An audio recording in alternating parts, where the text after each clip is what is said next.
what I want to do today is I want to give you a little update from for the economy and some forecasts before I go into my conversation about the buyer conversation. You know Brian Buffini. Brian Buffini was a Remax agent before he went into coaching, and he was one of the keynote general sessions. And if this slide troubles you, you can log off right now because it looks like 2024 is going to be pure hard work.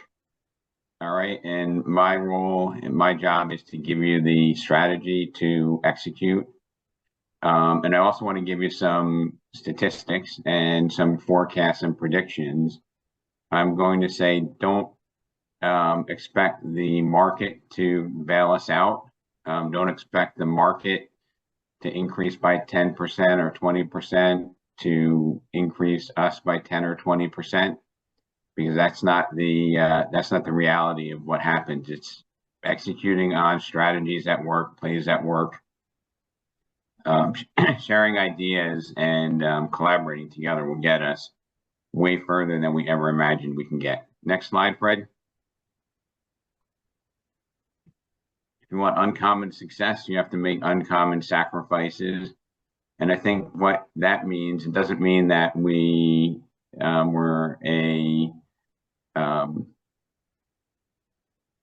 that we live for our work.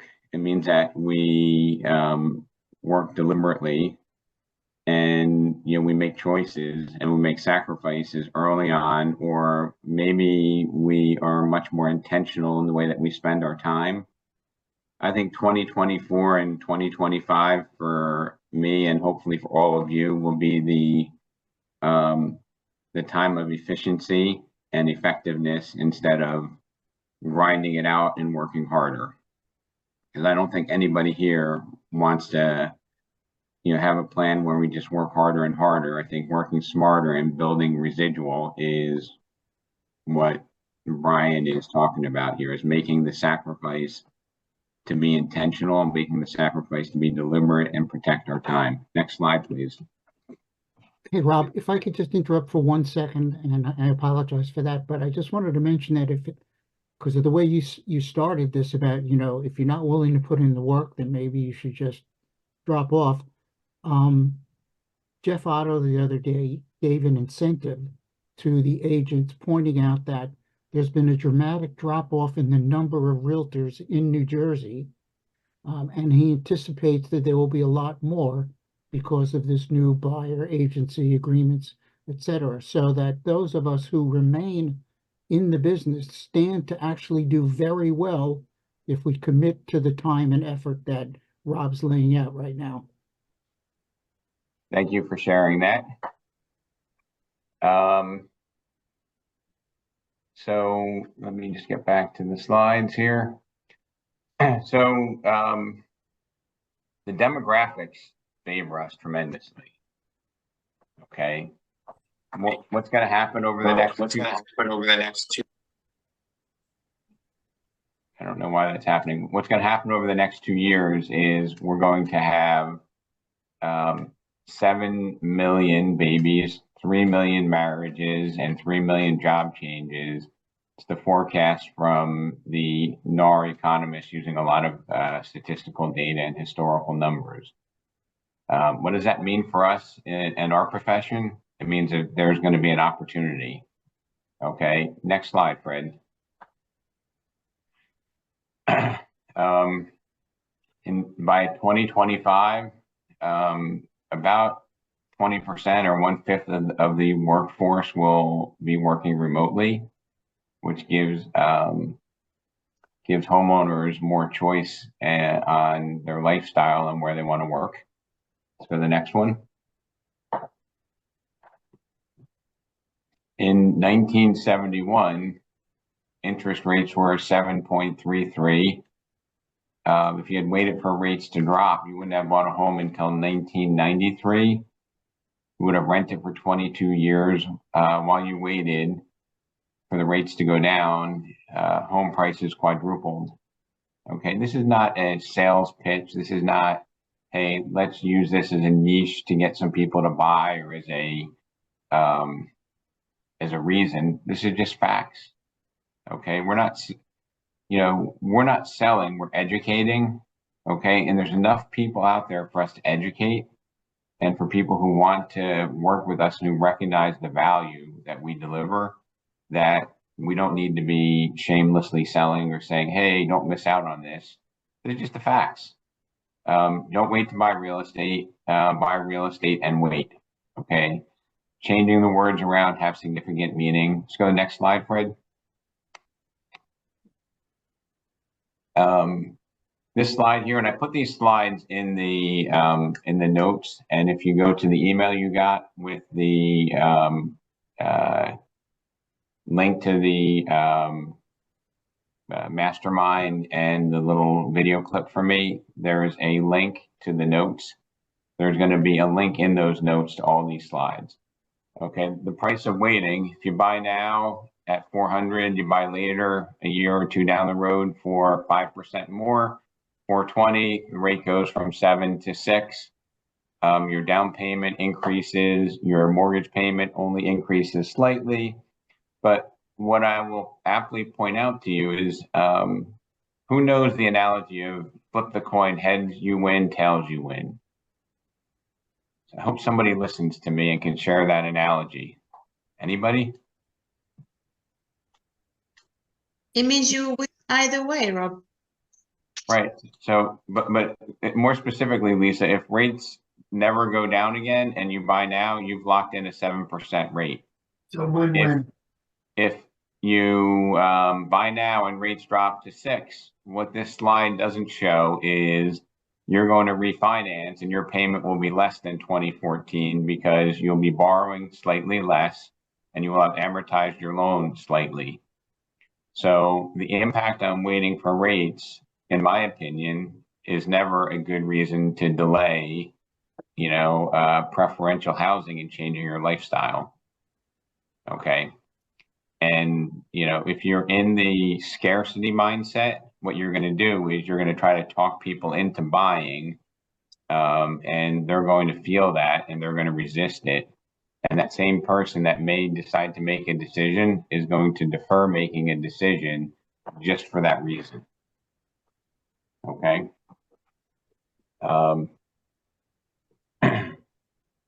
Let's see, 40%, 40% of buyers said they won't wait for rates to drop. That's more competition for you if you want. And the average renter pays 32% of their income towards rent.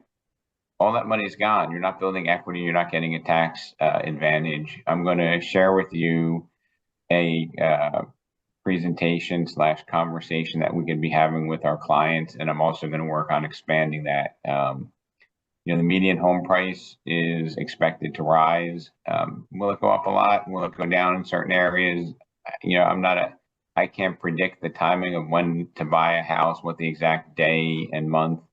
You can't predict the exact amount of time to buy the right stock. But if you don't buy stocks, you're going to miss out on appreciation and probably retire less wealthy than if you buy stock over time. The same is true about housing. If you buy your house, you get in, you're going to participate in appreciation and benefits. Next slide, Fred. 23% of first-time home buyers used a gift or a loan from friends or family for their down payment. NAR stat from 2023. Next slide. 33% of home buyers are all cash, the highest share since 2014. So if a third of buyers are all cash, what impact does interest rates have on them? Zero. There's no impact if you're paying cash. And as a matter of fact, if you're a cash buyer and people are sitting on the sideline waiting for rates to drop, I call this an opportunity, right? And that's something that we have to have as a conversation, is this is your time to take advantage of the fact that you're not on the sidelines waiting for rates to drop. neighborhood search criteria. 30% of all buyers name quality of the school district as a top factor. That's buyers between 33 and 42 when choosing their neighborhood. Next slide. 7 million people in the US will turn 65 this year. Okay, and I think it was 7 million babies were born, which is an interesting, parallel. Continue. Top 10 reasons why people are moving. Family ties. Okay, there was a trend during COVID for people to move to lifestyle areas.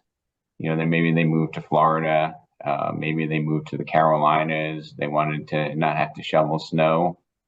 But there is a slight reversal that's happening where people are moving, grandparents are moving to be closer to their grandkids. Hi, baby.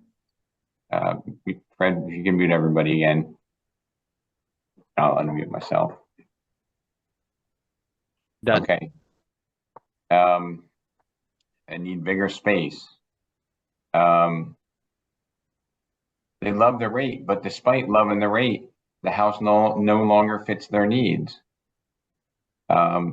Legacy real estate, buying properties as investments, vacation homes.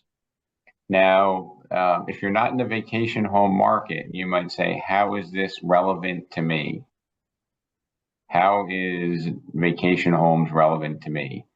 Well, Brian did a study and he said within 18 months, okay, between 40 and 65% of vacation home purchasers are putting their primary home on the market. And that depends on the area. So in certain areas, if somebody buys a home, for example, in Westfield, a lot of people buy in Bayhead. So if somebody buys a house in Bayhead, which is the Jersey Shore, within 18 months, there might be 45% of those people are putting their home in Westfield on the market because they realize that they can, either work remotely from their vacation home, or if they only have to commute to the office, 1, 2, or 3 days a week, it's a lot more tolerable than doing it every single day. For example, I inquired with the RE/MAX team of how RE/MAX corporate is now embracing, the work at home to going back to the office. And they basically said, I think Tuesdays and Wednesdays are a required day in the office. That's where people get to collaborate. Okay. And I was wondering if they were going to say, hey, on Monday and Tuesday, certain people come in Tuesday and Wednesday, but they made a decision that Tuesdays and Wednesdays, they wanted everybody in the office to have that culture and have that environment. And the other 3 working days, they're mostly working from home or they're at their option. So this COVID era change, is here for the near and intermediate future, if not forever. Lots of equity, lots of choices. If they bought a home, in 2020 or 21, they probably built up a nice amount of equity. And if they've owned it a lot longer, they probably have even more equity. Okay. People are moving to upgrade the neighborhood.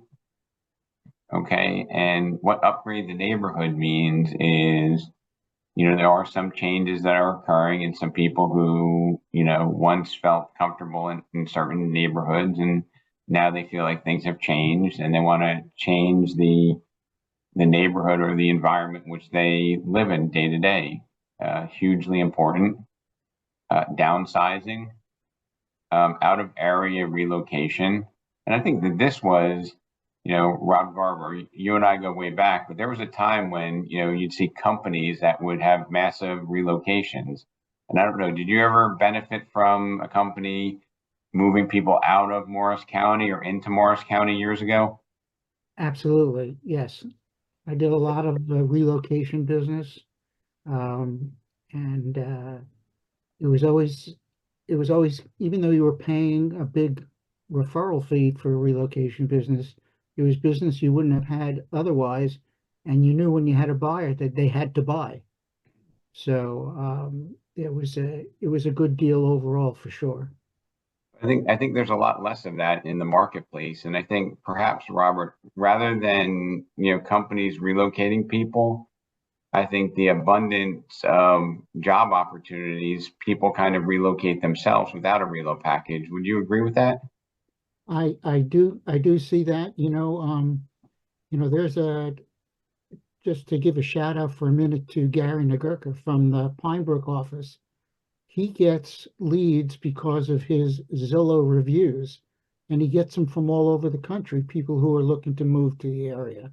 So yeah, people are moving on their own, and they're looking for agents.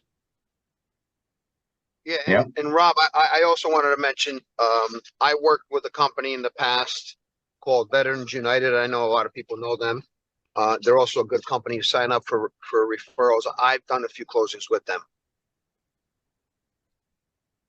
Yeah, fantastic. I mean, and if you get a quality referral, maybe you don't love paying it, but a lot of times that's better than spending a lot of money to try to market and nurture an area and having uncertainty of if and when it ever pays off. I think a good referral source is well worth whatever you're paying. And that's just the amount of money that I pay in referrals sometimes is probably half of what I would pay in my just sold and just listed postcards. Yep. And a referral out to a quality agent is it's amazing. And incoming referral from a quality agent with a vetted client is also amazing. And I don't know what is better. I felt awesome today. I got a text from somebody, said, "Hey, do you know somebody that you could refer to me in this area?" And I knew a super quality agent. I made that connection, and there's three winners. There's the agent who gets that certainty of referring to a high quality agent on the other end. There's the agent getting the referral, and then there's a client that doesn't have to go look, right? Because we have a vetted network of people, that we know are going to deliver the job. So it's a win-win-win. You don't get any better than that. Next slide, Fred. Over the next 2 years, referral company name. I don't think I mentioned a referral company name. Robert, you're muted.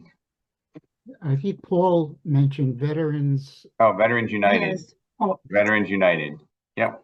Sorry about that. Yeah, they do the mortgage, and then they refer you a hot lead. They're always hot. Fantastic. So 1.5 million divorces, which divorces and deaths, 6 million people die. That's part of life. Certainly I would not be a proponent of advertising at a funeral home. However, the people that are in our sphere, in our network, they deserve the dignity of having somebody that gives them the straight information to help them make the right choice. Because births, deaths, families growing, families downsizing, all these things are part of the life cycle that we need to be there to serve clients. Okay, next slide, please. I'm going to do, Fred, I'm going to reclaim the host here, and I'm going to start sharing the slides, okay? Oops. Let me just go to my I was seeing slides. While we're waiting for that, I just wanted to mention with regard to that, years ago, I established a relationship with a local divorce attorney. And not out of necessity for myself, but to serve her clients when there was a divorce that she was handling, and they needed to find a new place to live. It's, you know, it's a service that we need to perform, and it's a great way to pick up some additional business. You know, there's even some slides that I have missing from here. I'm going to quote this information to you. I'll see if I'll add this to the slideshow for you later on. Let's see. And it's the most, I apologize, it's the most exciting part of the conversation, but it's the demographics of all the people that are going to be moving into household formation. And I'm going to have Fred add these to the slideshow. Maybe I could pick this up before the end of the today's session. Just find it. Regarding the neighborhoods shifting, I'm finding that there's a lot more, this is good news, there's a lot more diversity going into some towns where families would never even dream about being able to afford. That happened during the pandemic, and it was a wonderful thing. So as people are moving in, neighborhoods are becoming more diversified. I have a lot of clients that say to me, I want a diversified neighborhood. I don't want just this one kind, you know, like specifically saying to me they want diversity. So that's always a good thing. But I also am finding neighborhoods are changing and shifting, going more south and west because people are working from home and they're okay commuting to the city 2 hours each time, twice a week. And they're willing to sacrifice the commute because it's not as many days and go out a little bit further. Like for instance, Branchburg, New Jersey, houses are selling for 1.3, 1.35, 1.2. That was not the case last year. And it's getting there because Bridgewater is getting expensive. Scotch Plains got expensive. People have shifted over to Warren, Watchung. That got expensive. People shifted over to Bridgewater. That is kind of overpriced right now. Not overpriced, but it's getting expensive for a lot of the families. And the next step is Branchburg, and then we're looking at Raritan. So, you know, this market, as far as the pricing goes, is taking me to towns that I've never expected to go to really or explore. Fantastic. So you're getting resourceful, more resourceful. Yeah, I never say I don't cover that area because I always want to learn about the area. So, I mean, if you don't know an area, if you have no idea about this town, about any town, you call the local police department, you call the Chamber of Commerce. There's someone that will pick up the phone that would love to discuss their town with you. You'll get to know the town in an hour, which parts to stay away from, what are flood areas, where was a fire, you know, like all the scoop of the neighborhood you can find with the local police department. Any dispatcher that picks up the phone would love to talk to you about their town. Yep. So Fred, I sent you some extra slides to put in here, and we'll get them hopefully up in the next 10 or 15 minutes. And that's some exciting demographic and forecast data. Fred, you're still here? Yep, adding them now. Okay, thank you, sir. I'm going to share my screen.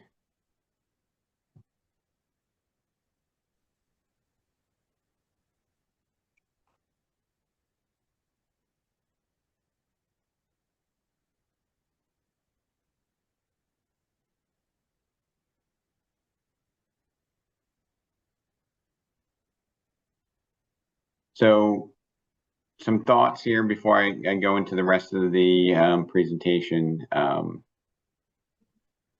Separating the commission negotiation from buyers and sellers is a good thing for most of us.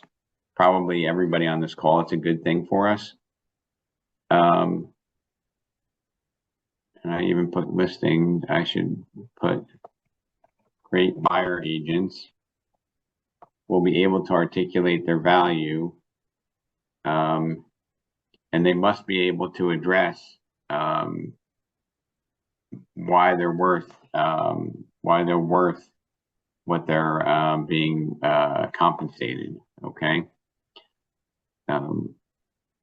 Human nature is to fear the unknown, but now is the time to view the unknown as an opportunity and to rise to the occasion. Buyers and sellers, need our services. I think that buyers and sellers don't understand how the sausage is made. They don't understand everything that goes into the process. They don't understand that,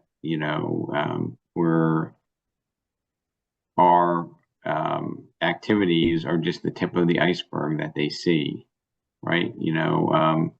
Who wants to, just maybe take 30 seconds to a minute and tell me, what do you think a buyer perceives that we do, if you were to, try to articulate that to your peers?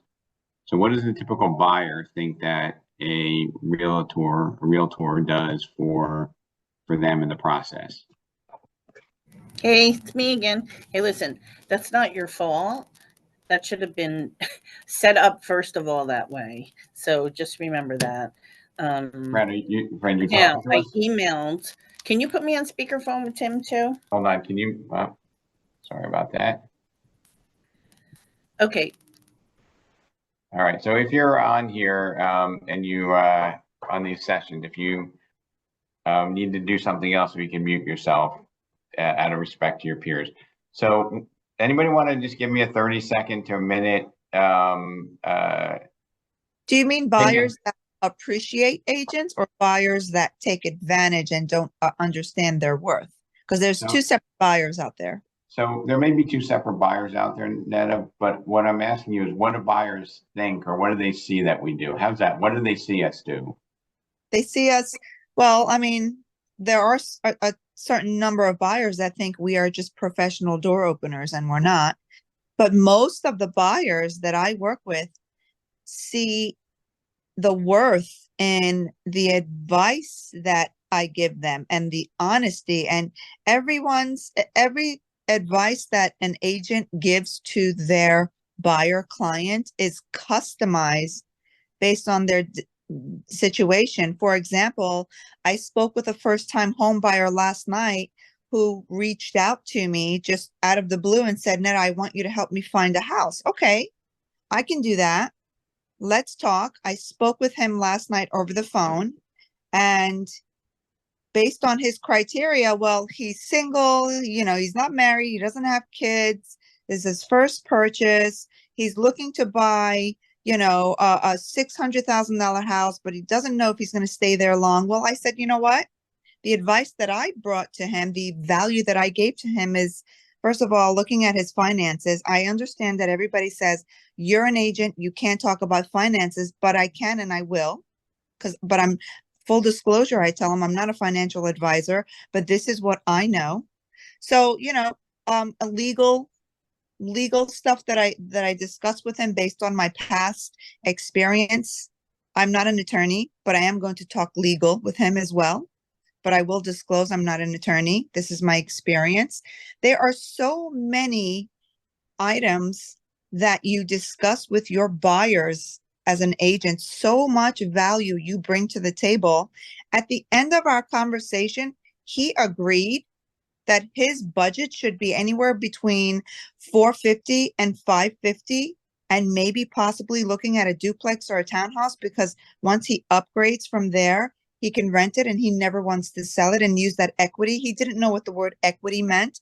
There's just so much value you bring to your buyers, and a buyer, if Netta, I think what you're going to is all the different things that you do to demonstrate to your client, you know, hey, did you know that you might be able to do a duplex? Do you know you could do this or you could do that? But also Um, industries that you talk on behalf of as well. They don't realize maybe you can talk to them about numbers. What does 7% for $100,000 mean versus 3%? That's a very easy calculation to do. And if you as an agent don't know that calculation, maybe you need to job shadow with a lender for like, you know, a day. And that, I think that's, you know, part of why your clients, you put them into two buckets, because the ones that, you know, see the value, take the time to listen to your expertise, and also listen to the fact that you know where to draw the line. That's a tremendous, you know, value proposition. You know, most agents don't do that, right? They just, they do as they're told, right? Show me this house, open this door. What do you think I should offer? Robert, did you have a comment? I was just going to say, if there's anyone who coaches with Daryl Davis, he has a list of 176 things that buyer's agents do. Daryl Davis is amazing. Yes, So, I agree. so Robert, I think it's 184, and I put that link here. It's Oh, almost okay, like good. it's almost like a setup. But I was thank you. listening to his webinar the other day about the settlement. and he Right. mentioned But how many of those 184 things, to your point, Robert, do you think that they're invisible? They're below the surface to the consumer. it. You're on mute there, Robert. Rob Garver, you're on mute. Sorry. Somehow you muted yourself. Yes. I think 80% of what we do is underwater. People don't see it. It's like an iceberg. You Yeah. know, you see the cap, but you don't see what's going on underneath the water. And that's where all the action is taking place. Yep. So that's why I want to articulate here that, you know, it's not like we have to painfully explain the 184 things that we do, but I do think we need to share and let them know that there's a lot of things behind the curtain or under the surface that they don't know about. And, you know, some people desire to know how the sausage is made. Most people don't. But if we can acknowledge that most people don't know that, it puts us in a better place. Okay. And that's also 184 videos you can make. Absolutely. Yeah. 184 ways to communicate to them. And then I'll even tell you that that's not even a complete list, because all of us have, you know, different things that we do to help people that aren't even on that list. Okay. Completely agree with you. So, Customized. I'm going to make a controversial statement.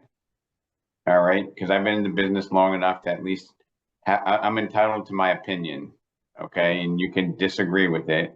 I know everybody says, you know, buyers are liars and they have all these unfavorable adjectives that they use to describe home buyers. And, you know, home buyers, we talk about online leads, we talk about all these things, we give them connotations that are negative, and I think that affects the way that we interact with them. You know, home buyers there are our family, there are friends, there are sphere, there are neighbors, they're people. And when people don't have complete information, okay, they make irrational behavior. Okay, people who don't have a source, people who don't digest information completely and accurately, they will behave irrationally, they will behave erratically, they will often behave poorly. Okay, but buyers are not liars. Buyers now, they need to be educated, they need to be comfortable. Everybody that we see doesn't need to be a buyer, but every opportunity we see needs to be given the opportunity, and we have a moral obligation to share with them what it might look like if they choose to move forward in that direction. Okay. When you live in the world of abundance, you're not worried if it's not right for somebody. Okay. You won't consciously or subconsciously compromise your integrity because of a commission check. Okay. if you're a complete agent, you'll tell somebody, maybe in 6 to 18 months, you might want to consider buying. Or maybe, if you're not sure if you want to stay in this area and you want to move around to different areas, maybe the closing costs make it more expensive to buy than to just be a renter. And I'm totally okay with giving people all those different ranges of advice because it's true. Okay. And if you would be the only agent that tells somebody, you know what, if you want to move around to different areas and you want to be like a traveling professor at a university and every year you're going to switch jobs, it probably doesn't make sense for you to buy, right? I'll be the one that's honest enough to tell you that. And then you'll probably tell your friends and your peers and your colleagues that I met the most honest agent that has integrity, told me not to buy, and you should talk to him or her. Think about that, right? So abundance gives you the ability to have a clear conscience, both in talking to people from the conscious and the subconscious level, where you don't even know sometimes that you might be steering somebody to buy because in your mind, it means a commission. It means that you can better serve your family.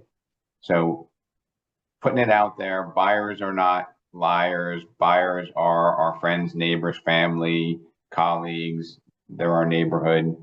And we have a duty to give them the best possible information.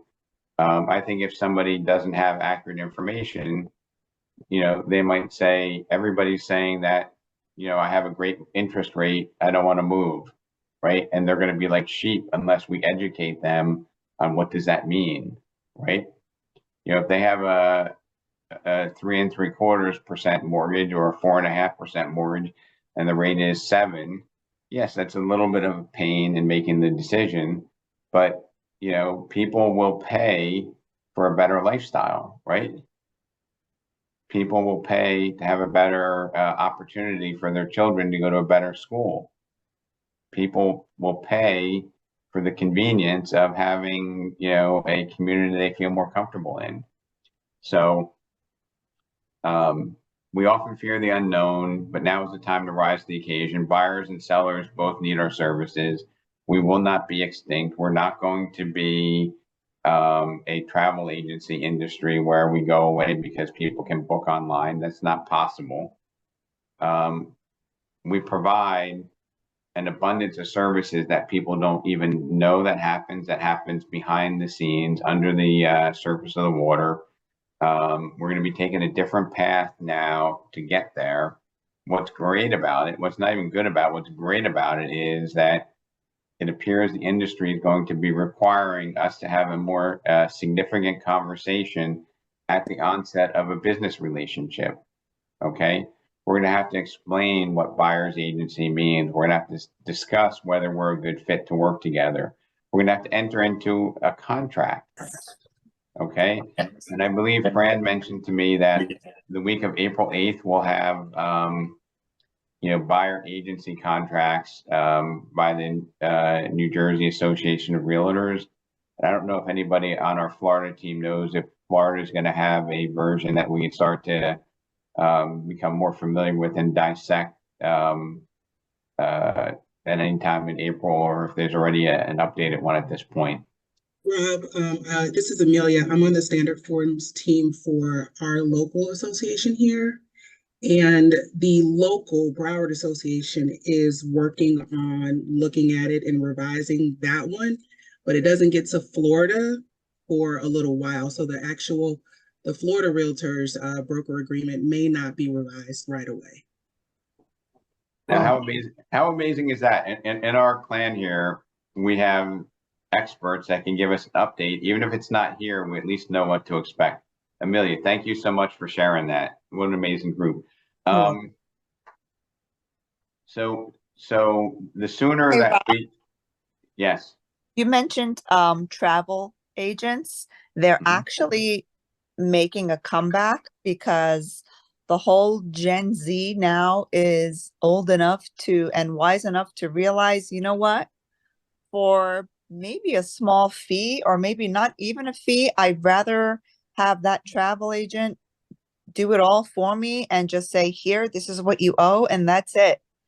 So that is kind of making a comeback, because that generation doesn't like to do a lot of legwork. So I think we are actually going to be much more appreciated as agents to do the legwork, to give the advice on every single aspect of the purchase process and the selling process, versus them going a la carte in the beginning, like, lender, attorney, home inspector, appraisal, what So- all so- of that. So Netta, that's a great analogy, and I apologize for cutting you short because I have a lot more good news I want to go over, and then I'll stay on for some questions towards the end. I didn't realize it's 10:16 already. If you haven't already, contact your existing clients, future clients, your sphere of influence, and you might want to say something like, have you heard of what's going on in the real estate industry? And do you have any questions? And if they don't have any questions, you might want to, just educate them on, I just made a quick script thing here. I'm looking for my note. That's a good idea. Yeah. Have you heard, do you have any questions? If they say no, then you're ahead of it. If they have any questions, answer the questions. And if they haven't heard, say, hey, I just want to let you know that there's some changes going on in our industry that are going to provide more transparency and better options for both buyers and sellers. And, I'm going to put this out there and say, bitterness, disappointment, frustration, fear cannot be visible in these calls. They can't hear a tremor in your voice, because that will just push them away. That will force them to question our industry. If the travel agents can make a comeback when, it's a very commoditized industry. Okay. If you book a room in the Conrad Hotel in Hawaii, basically it's going to be the same room that you book with the travel agent, with the exception the travel agent might say, hey, there's construction going on in the Conrad. Our relationship is much more significant. Okay. It's much more personalized, because not every room in the hotel is the same. Okay. So having those conversations with our clients, our sphere, critically important. It's an excuse. It's a reason for you to reach out and contact clients. Okay. I'm going to after challenging you all to do that, I'm going to give you a little bit of good news. Contact all your existing clients. Those who are freaking out, okay, they either don't understand what's happening, and you guys being on the call here are trying to understand, and not only understand, but immersively understand, so you don't have to think about it when you get asked a question. But the others, they don't understand, or they're afraid that their lack of skill will be exposed, and that they're probably not willing to put the effort in and work hard to be the agent that somebody would actually want to hire and pay for. Make a choice to do that. Okay. So Fred, are the slides updated now? Yep, new ones are at the bottom. Okay. So I'm going to go through this really quickly here.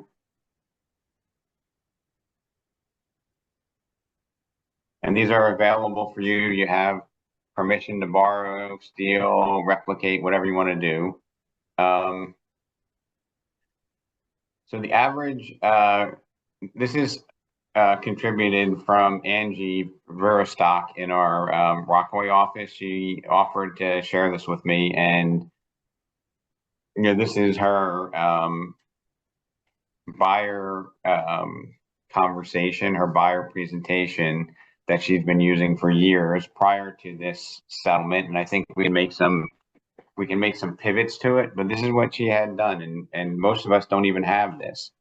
Average renter is worth $6,300. Average homeowner has a net worth of $250,000 plus. 40.47 times more net worth than a renter or homeowner has. These are stats that we should be talking about. I updated this for you, Angie. And Fred, you get, oh, actually, you didn't put it. Fred, you put it in the wrong spot. That's 2023 is worth 487,300. Okay. You got that, Fred? Yeah, I got it. Okay, so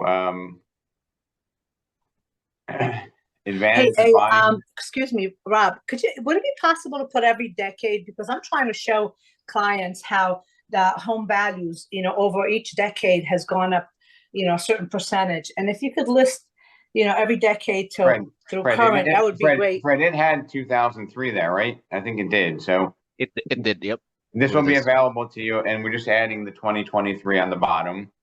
So Mickey, thank you. It will be there, and you'll be able to click on the sheet and you'll be able to get the complete slideshow. But not only that, I want to build out a buyer, I hate the word presentation, but a buyer value proposition conversation document. Okay, that is a presentation, but to me, presentation is less interactive. And I think for us to be effective, okay, we need to have interactive conversation, not a one-way presentation. So, Yeah, Rob, so I just want to, oh, Okay. I'm sorry. I thought you were finished. I was just going to say, I just want to be clear on that average price home. You will have that for every decade for the past 10, decades at least, not only in the 80s and the 90s. So here's where I have it from 73 to 2023.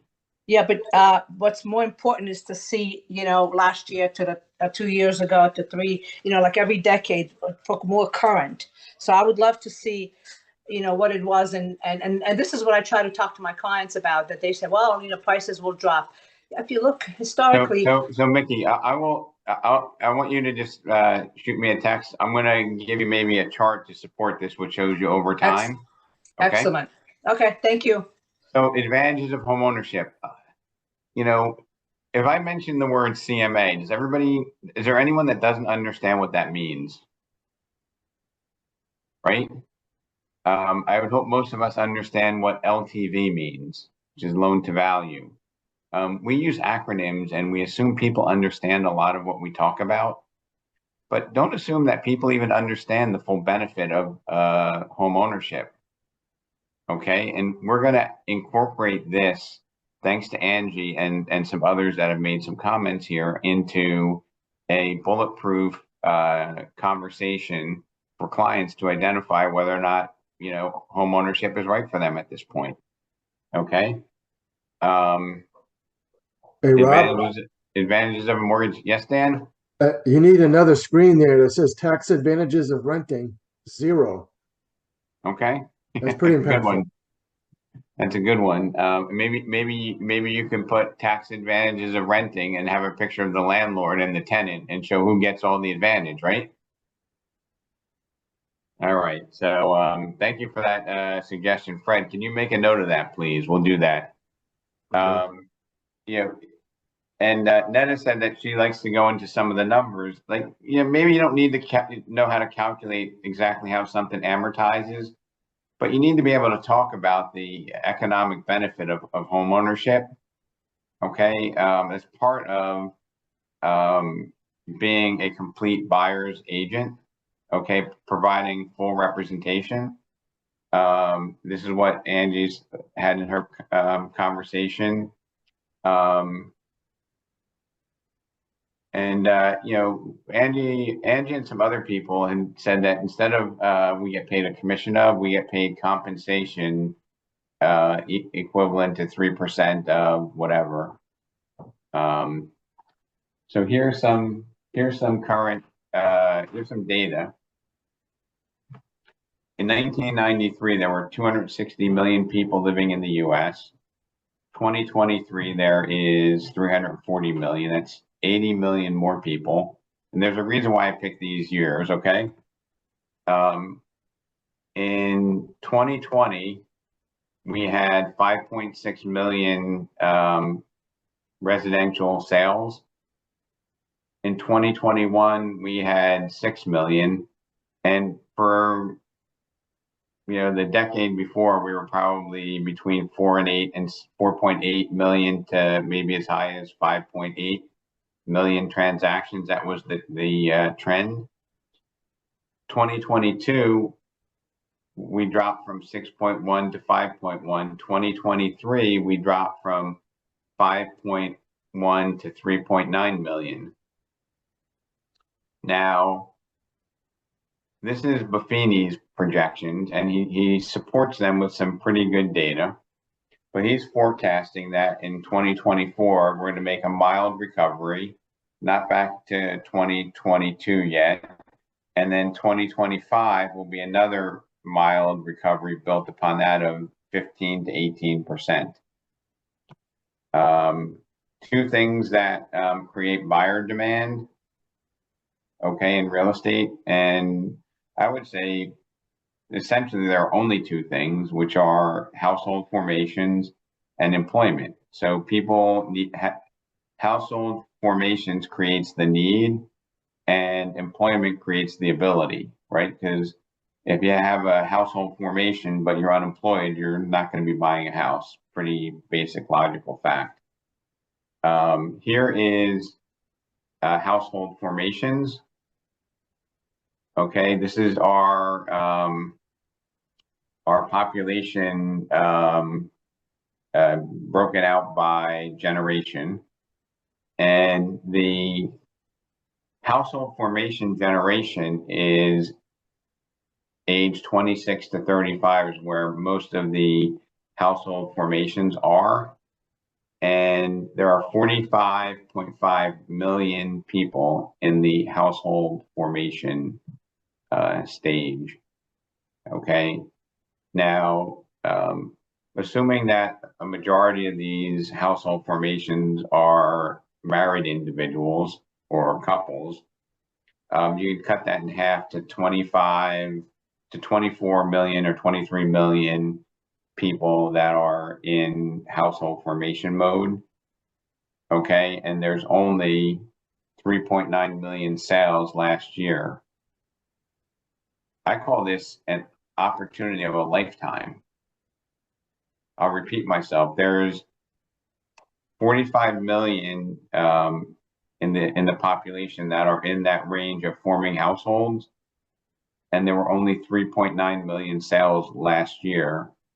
This is the opportunity of a lifetime for those who are willing to invest in communicating the value proposition and identifying the people that we can serve and we can change their lives. I mean, we're not in the real estate sales business. We're in the life-changing business, right? Does it change your life when you buy a house versus being a renter? Absolutely. I mean, it's massive. I mean, it's part of our identity. I'm a homeowner or I'm a renter. That's identity. Unemployment. Okay, the Federal Reserve is targeting unemployment at 6% as the comfortable, quote unquote, full employment rate. We're at 3.9. Very, very positive. Interest rate history. Okay, went from 2020 3.72. We know it went all the way down to the 2s. Then it peaked at 8. Here's the forecast. 2024, 6%. 2025, 5.25%. Here, Brian has some partnerships with NAR. He has a partnership with a couple of the big banks and a couple of the big data aggregators. And, they've overlaid probably millions of data points to feel comfortable that, interest rates now are artificially high. And that we're going to see rates go down to the 6 and 5% range, and that's going to be unlocking. It's going to be unlocking the floodgates. And the time to prepare is now. If you start to prepare when the business gets to be more abundant, it's too late. The time to prepare for this is now. Let me just see. This was Mark Zandi, who is a renowned housing economist. And the 30-year fixed rates to settle just below 6% by late 2024. Home sales to steadily rebound. Incomes will continue to increase while prices come down slightly on a national level. To me, that's all pretty good news. Some of us in some of our markets are seeing inventory pick up. Some of us are still seeing shortages. I would say in New Jersey, we're probably tighter inventory than in parts or most of Florida. So this is Brian Buffini's conversation. It's his, let me just get back to the slides. This is his conversation from at the R4. And he did also present a Do It Now campaign. I'll stay on. I'll do a little bit of overtime if you'd like. Fred has a little bit of a like a 1-minute video. This is kind of done for you stuff. And if you're really committed to consistency, this is something I thought is, a good value. They give you emails, they give you physical mailers to do. Doing handwritten letters over here are some examples of a gentleman who sent a note to a former client, followed with a phone call. They referred their sale. This was a RE/MAX agent.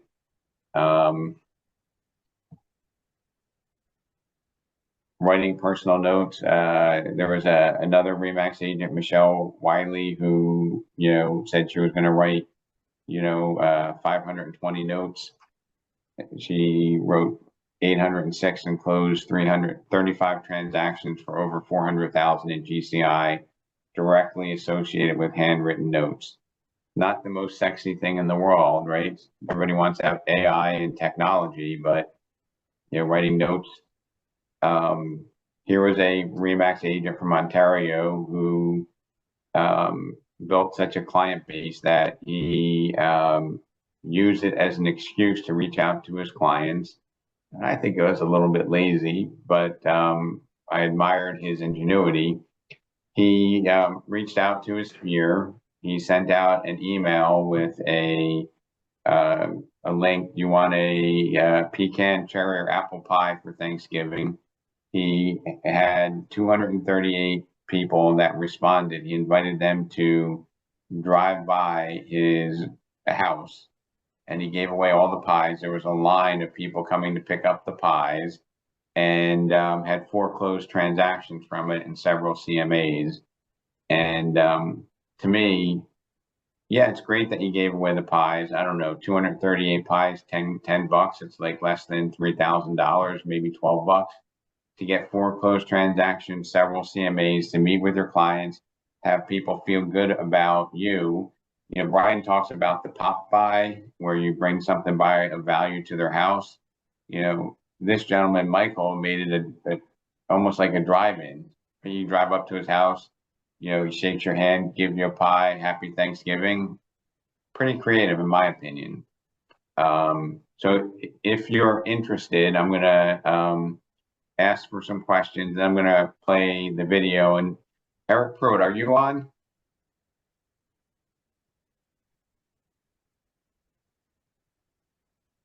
Maybe we lost. I'm going to share a story from Eric, which is relevant to what's going on here.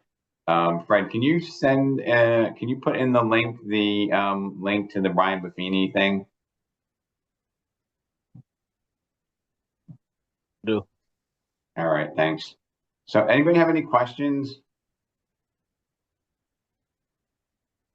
So I'm going to work with Fred and anybody that has any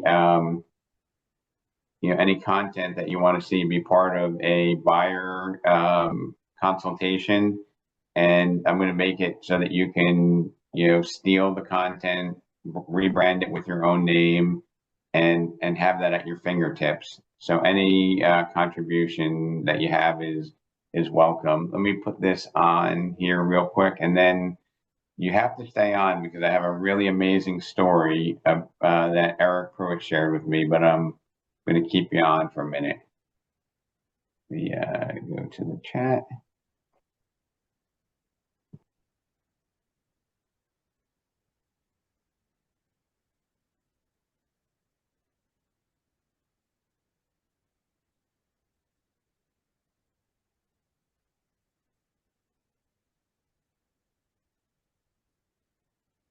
All right. Bye now. Scroll down. There you go. Oh shoot! You know what I'm gonna do? I gotta share my video. Hold on.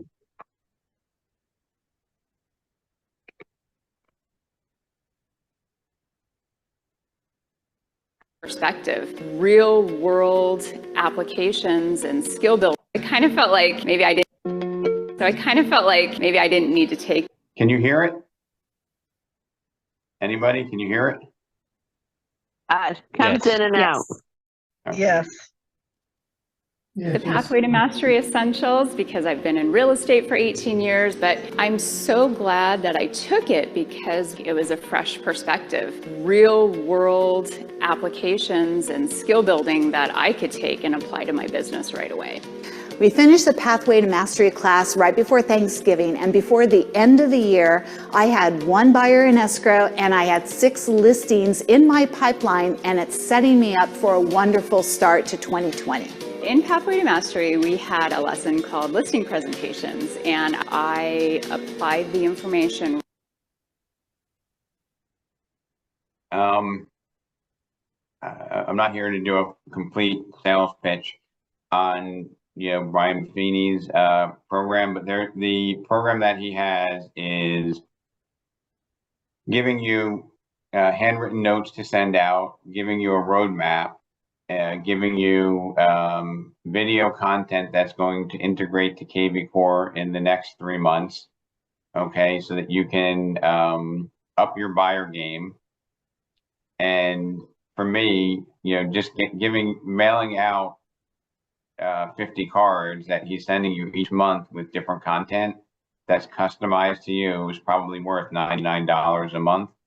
It's $149 for the class. I spoke to they had a R4 session if you bought it while you're out there, but I did speak to somebody about buying it after the fact. I will I'll send something out to everybody. I hate to email you more than you need to have, but if you're interested in it, you'll just respond to the link and I'll get us access to that.